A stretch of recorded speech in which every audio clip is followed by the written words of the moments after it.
संहिता भागवत। तुम उनके खाने पीने को भी परमेश्वर के ही अधीन समझो। जब बालक गर्भ में रहता है तब उसे खाने को कौन देता है?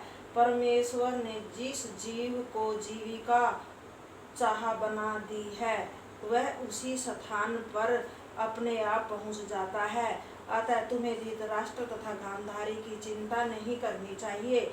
जिस प्रकार संसारिक मनुष्य भी स्त्री, बालक, धन, संपत्ति आदि के जाल में माया रूपी रस्सी में बंधे हुए हैं, जब परमेश्वर किसी प्राणी पर दया करके उसकी भेंट किसी संत महात्मा से करा देता है, तभी वह ज्ञान प्राप्त करके उस माया रूपी फंदे से छूटकर मुक्ति पद पर पहुंचता है।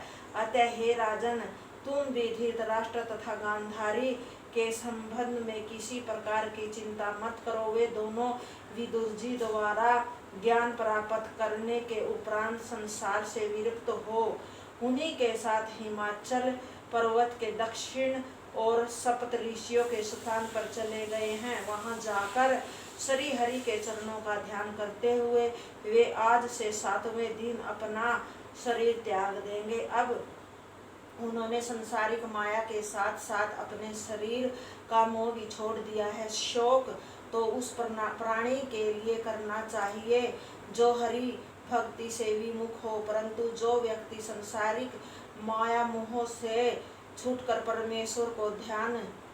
परमेश्वर का ध्यान करे उसके लिए सोच करना व्यर्थ है। हे राजन, इसीलिए तुम भी उनकी कुछ चिंता न करके श्री जगदीश्वर को ही सबका रक्षक तथा स्वामी समझो।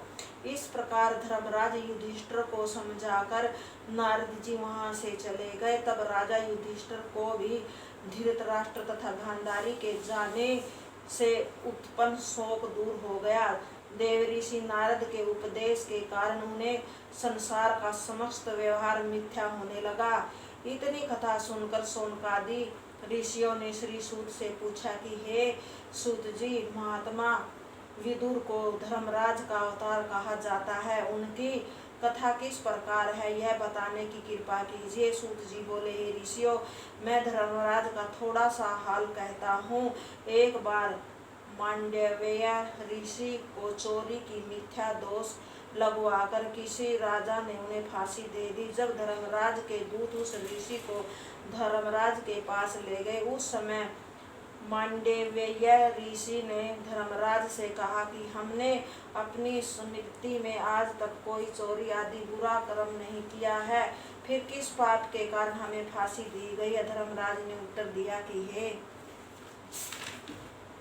हे ऋषि, आपने बचपन में एक टिड्डी को कांटे की नोक पर उठाकर मार डाला था, उसी पाप के कारण तुम्हें फांसी दी गई। यह सुनकर ऋषि ने कहा, हे धर्मराज, बाल अवस्था में पाप पुण्य का बोध नहीं होता है। उस अज्ञान अवस्था में बहुत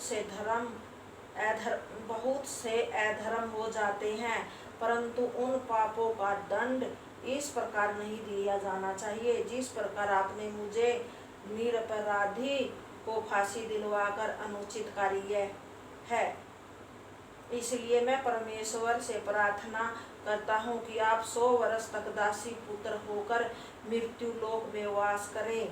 सूत जी बोले, हे ऋषियों, उसी श्राप के कारण धर्मराज दासी पुत्र होकर 100 वर्ष तक संसार में रहे। जब तक धर्मराज विदुर का अवतार लेकर संसार में रहे, तब तक सूर्य देवता ने धर्मराज के कार्य का संचाल्य किया था। यही कारण था जो संसार में जन्म लेकर विदुर हरि भगत बने रहे। सूत जी ने कहा, हे ऋषियों, नारद के कहे अनुसार धृतराष्ट्र तथा गांधारी ने 7वें दिन शरीर को त्याग दिया। जब विदुर ने उनका क्रियाकर्म करने के पश्चात तीर्थ यात्रा करने चले गए। इधर नारद मुनि द्वारा ज्ञान उपदेश प्राप्त करने के पश्चात राजा युधिष्ठिर संसारिक व्यवहारों से उदासीन हो गए थे तथा सदैव परमेश्वर के ध्यान में लगे रहते थे। उन्हीं दिनों भगवान श्री कृष्णचंद्र जी श्री द्वारिका छोड़कर गोलोक को पधार गए। उनके वैकुंठ चले जाने के पश्चात राजा युधिष्ठिर को कलियुग के आगमन के लक्षण प्रतीत होने लगे तथा रात्रि में अशुभ सपन दिखाई देने लगे।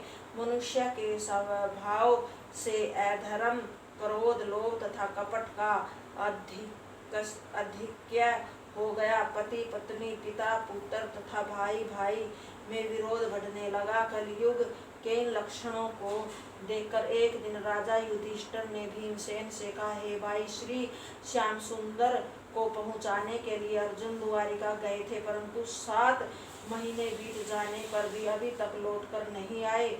इधर नारद जी हमसे कह गए थे कि भगवान श्याम सुंदर ने पृथ्वी का भार उतारने के लिए अवतार ग्रहण किया था, सो उन्होंने महाभारत कराकर पृथ्वी का बोझ हल्का कर दिया। अब मृत्युलोक में उनका थोड़ा और कार्य और शेष रह गया। तत्पश्चात वे गोलोक धाम को चले जाएंगे। सो हे भाई, आजकल संसार में बढ़ते हुए अशुभ लक्षणों को देखकर मुझे ऐसा प्रतीत होता है कि समय अब आ पहुंचा है कि जिस भगवान श्याम सुंदर की कृपा से हमने अपने शत्रुओं को परास्त कर यह राज सिंहासन प्राप्त किया था, उनके बिना अब मुझे रात दिन अपशकुन दिखाई देते हैं। मेरी बाई भुजा तथा बाई आंख सदैव फड़का करती हैं। मन में किसी प्रकार के अज्ञात भय का संसार होता रहता है। प्रातःकाल के समय सूर्य की ओर मुख करके सियार रोते रहते हैं तथा चारों दिशाओं में अंधेरा सा दिख पड़ता है। दिन दिनों भूचाल भी बार बार आने लगे हैं। पृथ्वी बार बार डगमगाती है। आकाश में यदि थोड़ा सा भी बादल हो तो बिजली गिर उठती है। आंधियां बड़ी तेजी से चलती हैं तथा सूरज का प्रकाश क्षीण हो गया है। नदी एवं नालों का पानी विपरीत दिशा में बह उठा है। अग्निहोत्री लोग जब अग्नि में आहुति डालते हैं तो अग्नि देवता उसे प्रसन्न होकर ग्रहण नहीं करते।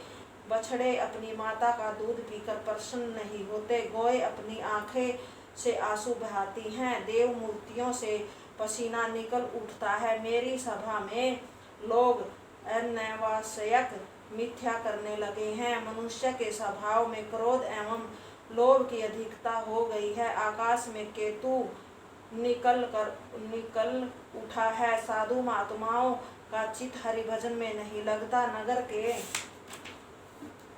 घरों में मंगलाचार होना समाप्त हो गया है तथा संपूर्ण हस्तिनापुर उजड़ जैसा लगता है। हे भीमसेन, इन लक्षणों से मुझे ऐसा अभ्यास होता है कि हमारे रक्षक तथा प्राणों से भी अधिक प्रिय भगवान मुरली मनोहर वैकुंठ लोक को पधार गए हैं। जिस समय राजा युधिष्ठिर इस प्रकार चिंतित हो रहे थे, उसी समय द्वारिका से आए हुए अर्जुन ने उनके चरणों से प्रणाम किया। वे हाथ जोड़कर उदास होकर खड़े हो गए। अर्जुन के साथ यह घटना घटी थी कि जिस समय भगवान श्री कृष्णचंद्र गोलोक को सिधारने वाले थे, उस समय उन्होंने अपने सारथी दारुक द्वारा अर्जुन को यह संदेश भिजवाया था कि वे द्वारिकापुरी की सब विधवा स्त्रियों, बालकों, बूढ़ों तथा यादवों को संपूर्ण वस्तुओं को हस्तिनापुर लेकर गए। अतः उनके परमधाम चले जाने पर जब अर्जुन उन सबको साथ लेकर हस्तिनापुर लौट रहे थे, उसी समय हस्तिनापुर के निकट ही मार्ग में भीलों ने संपूर्ण धन लूट लिया। उसी समय अर्जुन ने अपने गांडीव धनुष पर बहुत बाण चढ़ाकर मारे, परंतु उनसे कोई काम नहीं निकला।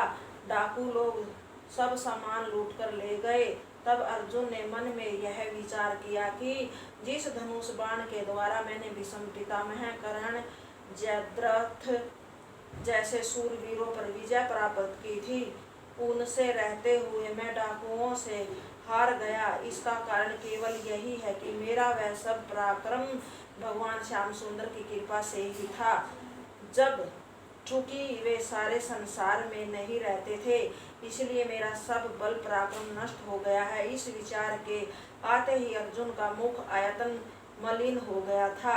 इधर धर्मराज युधिष्ठिर ने जब उनको इस प्रकार उदास खड़े देखा तो पूछा, हे अर्जुन, समस्त यदुवंशी हमारे नाना शूरसेन, माया वसुदेव, मामी देवकी, राजा उग्रसेन, अकूर, बलराम जी, प्रद्युम्न, अनिरुद्ध, सारुदेन, संपूर्ण बालक भगवान श्याम सुंदर, भगतराज उद्धव तथा अन्य द्वारिकावासी जन अच्छी तरह तो हैं, जिन आदि पुरुष भगवान ने संसारिक जीवों का कल्याण करने के निमित्त यदुकुल में अवतार ग्रहण किया, वे हमारे प्राण प्यारे श्री कृष्ण चंद्र जी उनकी सुधर्मा सभा में सानंदन तो विराजते हैं। हे अर्जुन, तुम बहुत उदास दिखाई देते हो, तुम्हें कोई रोग तो नहीं हो गया? तुम जो जितने दिनों द्वारिकापुरी में रहते सो वहाँ किसी ने तुम्हारा अनादर तो नहीं किया? क्या तुमने किसी को कोई वस्तु देने के लिए कहा था जो तुम उसे नहीं दे सके हो? तुमने किसी महात्मा तथा ब्राह्मण का अपमान तो नहीं किया? क्या कोई भूखा व्यक्ति तुम्हारे घर से बिना भोजन प्राप्त किए हुए वापिस लौट गया है? क्या कोई ब्राह्मण बालक, वृद्ध, रोगी या शत्रु तुम्हारी शरण में आया और तुम उसे शरण नहीं दे सके? किस प्रकार तुम्हारा मुख उदास हो रहा है? तुम किसी छोटे व्यक्ति से युद्ध में तो नहीं हार गए? क्या तुमने किसी अच्छे भोज्य पदार्थ को उन वृद्ध अथवा बालकों को दिए बिना भक्षण कर दिया है? सो उस समय उसकी ओर टटकारी लगाए देख रहे थे। जय गीता।